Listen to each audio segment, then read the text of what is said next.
ओम शांति। दादी प्रकाशमणि जी का class.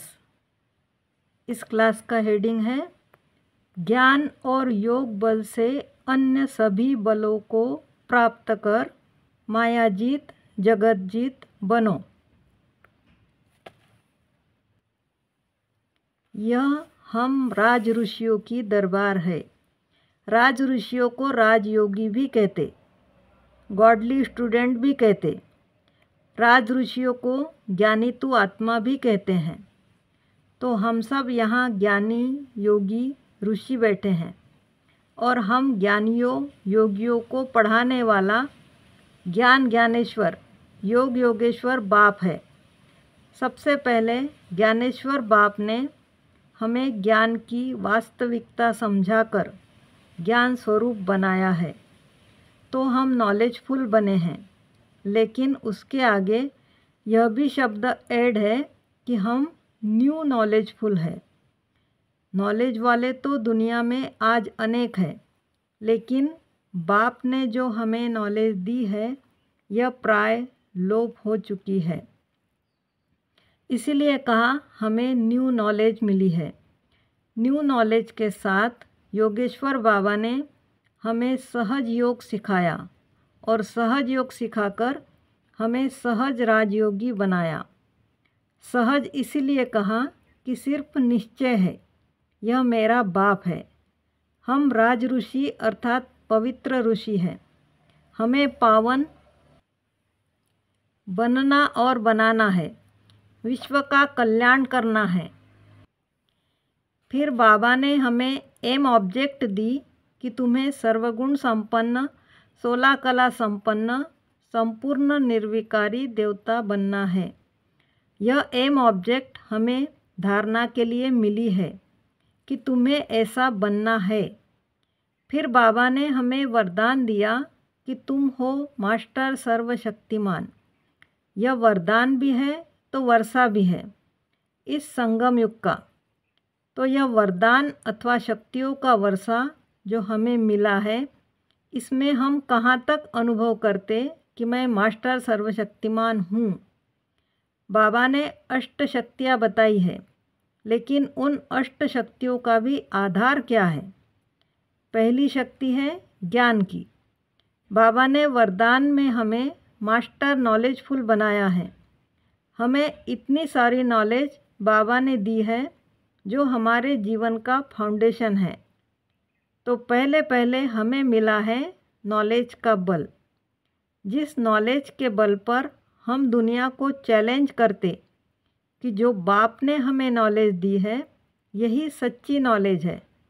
Knowledge के आधार पर हमारा योग है। हमारा पहला टाइटल है तुम ज्ञानी तू आत्मा हो, जिसके लिए बाबा कहते कि मुझे ज्ञानी तू आत्मा ही अति प्रिय है। तो अपने से पूछो कि मैं ऐसा ज्ञानी तू आत्मा बाबा का अति प्रिय रतन हूँ। हमें कर्म विकर्म अकर्म की गुह्य गति का भी ज्ञान मिला है। तो विकर्मों पर विजयी बनने का भी आधार ज्ञान है। यह कर्म है, यह कर्म विकर्म बना, यह अकर्म बनेगा। हमें इन तीनों गुह्य गति का ज्ञान है।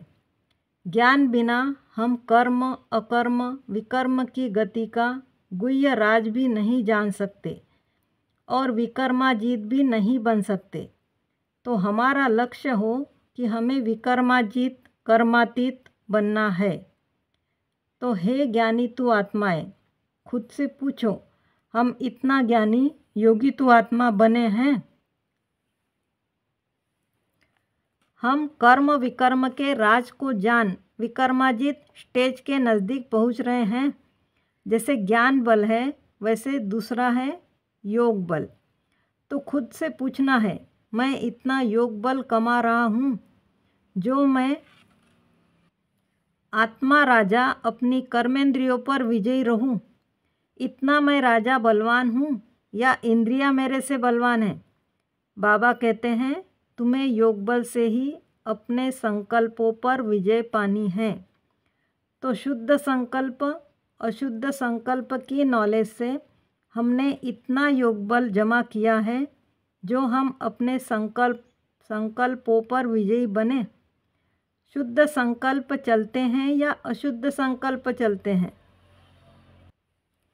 वेस्ट थॉट चलते हैं या व्यर्थ संकल्पों पर मेरी विजय है?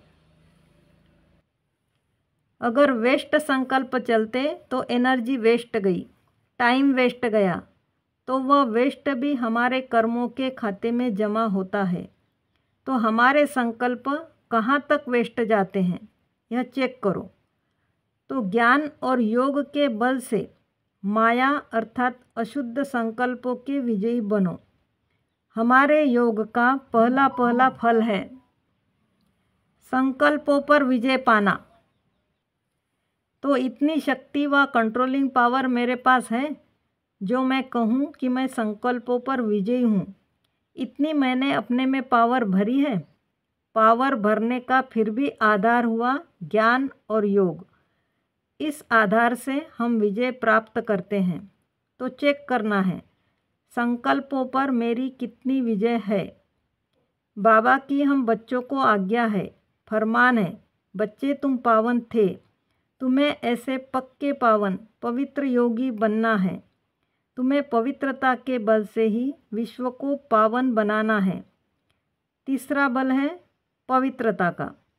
इसी बल के आधार पर हमें विश्व को पावन बनाना है। तो खुद से पूछना है, मेरी दृष्टि, मेरी वृत्ति, मेरे संस्कार, मेरी वाचा, मेरी कर्मणा इतनी पवित्र बलवान है? यह बल मैंने अपने स्टॉक में बरोबर जमा किया है? अगर यह बल नहीं तो ज्ञान योग का बल भी खत्म हो जाता है। यह बल हमारे ज्ञान योग की धारणा का मूल आधार है। यह मूल शक्तियाँ है। चौथा बल है सत्यता की शक्ति का। कहते भी है गॉड इज ट्रूथ, सच्ची दिल पर साहेब राजी। सत्यता के आधार पर बाबा हम बच्चों द्वारा सत्य धर्म की स्थापना कराते हैं। तो धर्म का आधार है सत्य। सत्य बाप ने हमें सत्य बनाया है। सत्यता ही शक्ति है। एक है सत्य माना अनादि, एक सत्य माना सच्चाई, सत्यता ट्रुथ। तो मैं मन वचन कर्म से, संकल्प से, संस्कारों से बाबा का सच्चा सपूत बच्चा हूँ। सत्यता की मेरे पास इतनी फुल पावर है जो मैं कहूँ कि हमारे सत्यता की शक्ति से सत्य धर्म स्थापन होता है। इतनी मेरे में सत्यता की शक्ति आई है या मैं मिक्सचर हूँ? सच झूठ, झूठ सच, 14 कैरेट का सोना हूँ या 24 कैरेट वाला सोना हूँ? सत्यता की शक्ति सतो प्रधान दुनिया बनाएगी। तो मैं आत्मा सत्यता की शक्ति से सतो प्रधान बनी हूँ जो मैं सतो प्रधान सतयुग की स्थापना में मददगार बन सकूँ। सतयुग अथवा स्वर्ग स्थापन करने का कार्य हमें मिला है। तो सतयुग स्वर्ग सतो प्रधानता से स्थापन होगा। तो मैं आत्मा सतो प्रधान बनी हूँ या मेरे में अभी भी तमो रजो के संस्कार है? मेरा संस्कार क्या है? मेरे संस्कार में अभी भी झूठ है या मैं ऐसी हंस बनी हूँ जो झूठ को छोड़ सत्यता को ही धारण करूँ? इतनी सच्चाई, सफाई, सत्यता मेरे में है जो सच्ची दिल पर साहेब राजी हो। दिलबर के सामने साफ, स्वच्छ, पवित्र ऐसी आईना हूँ जो धर्मराज भी कहे तुम्हारी दिल साफ, स्वच्छ, सतो प्रधान है। ऐसे मेरे संस्कार है या मिक्सचर है? 4 बार सच बोलकर एक बार भी कोई झूठ बोलता तो सारा चौपट हो जाता है, माना एक कलंक लग जाता है। इसको भी पाप माना जाता है क्योंकि झूठ को कलंक कहा है, सत्यता को शक्ति कहा गया है। तो मैं इतना सत्यता की शक्ति वाला हूँ या मेरे में झूठ सच का कलंक है? खुद से पूछो। 5वां बल है निश्चय का। कहा जाता निश्चय बुद्धि विजयंती। एक बल एक भरोसा। तो मेरा पूरा 100% बाप पर विश्वास है, भरोसा अथवा निश्चय है, या कभी कुछ होता है। मेरे निश्चय में कभी कई प्रकार से सूक्ष्म में भी यह आया वह आया तो एक संशय उठता, जिसको बाबा कहता क्वेश्चन मार्क टेढ़ा होता है, जो कमज़ोर कर देता है। तो मैं निश्चय बुद्धि विजयंती, एक बल एक भरोसा, ऐसा मैं एक बल एक भरोसे पर निश्चिंत निश्चय बुद्धि हूँ। यह निश्चय का भी एक बल है। छठा बल है श्रीमत का। तो मैं कदम कदम पर श्रीमत का पालन करने वाली हूँ। मैं आत्मा फरमान बरदार हूँ, आज्ञाकारी हूँ। ऐसे आज्ञाकारी के ऊपर सदैव सबकी आशीर्वाद होती है, उसे सबकी दुआएं मिलती है। लौकिक में भी कहा जाता है कि आज्ञाकारी बच्चे पर बाप की दुआएं होती हैं। तो मैं श्रीमत को पालन करने वाली आत्मा, आज्ञाकारी, वफादार, फरमान बरदार हूँ। आज्ञा पालन करना, श्रीमत पालन करना, इसे पालन करने का बल मेरे में है। ऐसा बल है जो मुझे बाबा जैसी भी आज्ञा करे मैं पालन करने के लिए तैयार हूँ। यह है आज्ञा पालन करने का बल। तो मैं त्यागी हूँ। त्याग में बाबा कहते देह से भी बेघर बन जाओ। तो मैं अपने देह के अभिमान से भी त्यागी हूँ, या मेरे में देह अभिमान है। मैं कहाँ तक त्यागी हूँ यह चेक करो। एक है त्यागी, दूसरे हैं सर्वंश त्यागी। इसमें A to Z सब त्याग आ गया। लोभ, मोह, देह अभिमान सब आ जाता है। हर कदम में त्याग चाहिए, तब देही अभिमानी कहेंगे। त्यागी नहीं तो देही अभिमानी भी नहीं। जब देह अभिमान का त्याग हो गया तो देह से लगाव का त्याग, लोभ, लालच, इच्छा, आशाएं, यह सब प्रकारों का त्याग सहज हो जाता है। त्याग के बाद है तपस्या का बल। त्यागी को ही योगी, तपस्वी कहा जाता है। तो हम इतना बेहद के त्यागी बने हैं। मन, वचन, कर्म में मैं त्यागी हूँ। जैसे अष्ट शक्तियाँ हमारे ज्ञान का आधार है, जैसे अष्ट शक्तियों में सुनाते सहन शक्ति, सामना करने की शक्ति, निर्णय करने की शक्ति, लेकिन उन सब शक्तियों का आधार फिर है ज्ञान और योग। तो हमारे पास इसका बल है। तो चार्ट में अब अपने आप से पूछो कि हमने इस राज ऋषि जीवन में यह सब बल कमाए हैं, यह शक्तियाँ हैं। जिनके पास सर्व शक्तियाँ हैं, सब बल है, उन्हें बाबा टाइटल देता कि तुम हो मर्यादा पुरुषोत्तम। तो अपने आप से पूछो कि हम ऐसे मर्यादा पुरुषोत्तम हैं। हम सबका लक्ष्य है सर्वगुण संपन्न, 16 कला संपूर्ण बनना है। तो गुण अलग है, कलाएं अलग है। जैसे आज किसी को लिखने की कला है, कोई को भाषण करने की कला है, कोई को पालना करने की कला है, कोई को संतुष्ट करने की कला है। इन कलाओं से भी हम श्रेष्ठ बनते हैं। तो यह कलाएं भी नंबरवार अपने अपने वरदानों से मिलती है। हमारे जीवन की दो पहेली है, मास्टर सर्वशक्तिवान और सर्वगुण संपन्न। इसी से ही हम मायाजीत, जगतजीत बनेंगे। जब तक इन दोनों को हमने अपने जीवन में नहीं उतारा, तब तक मायाजीत, जगतजीत नहीं बनेंगे। फिर माया किसी न किसी रूप में योग खंडित करती रहेगी। फिर अखंड योगी भी नहीं बन सकते हैं। हम सबको बाबा इस वक्त जो कहते हैं कि बच्चे तुम्हें एवर रेडी बनना है, तो इसके लिए जो सारी बातें बताई वह स्वयं में भरनी है। शक्तिशाली, बलवान बनना है। हमारी संगम युग की यह लाइफ बहुत वैल्यूबल है। जितना जितना हम अपने जीवन में वैल्यूज़ धारण करते, उतना वैल्यूएबल बनते हैं।